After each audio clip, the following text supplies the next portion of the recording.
Hello viewers, welcome to my channel Tulasi and Swathi vlogs. నాకు ఈ video on చేయగానే చిరంజీవి గారు ఒక డైలాగ్ గుర్తొచ్చిందండి. హాయ్ ఫ్రెండ్స్, నేను ఆపుకోలేక మీతోటి షేర్ చేసుకుందామని నేనే మంచి మంచి విజువల్స్ అన్ని షూట్ చేసి మీతో షేర్ చేసుకుందామని పంపిస్తున్నాను. చూడండి. చిరంజీవి గారి డైలాగ్ బాగా సెట్ అయింది కదా. మీకు ఎంతమందికి స్నో అంటే ఇష్టమో కమెంట్ చేయండి.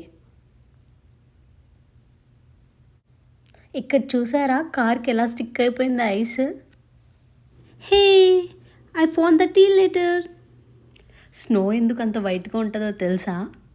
స్నో వాళ్ళ మదర్ స్నోకి సర్ఫ్ ఎక్సెల్తో స్నానం చేయించి పాన్స్ పౌడర్ రాసి కిందకు పంపించింది, అందుకే అంత వైట్గా ఉంది.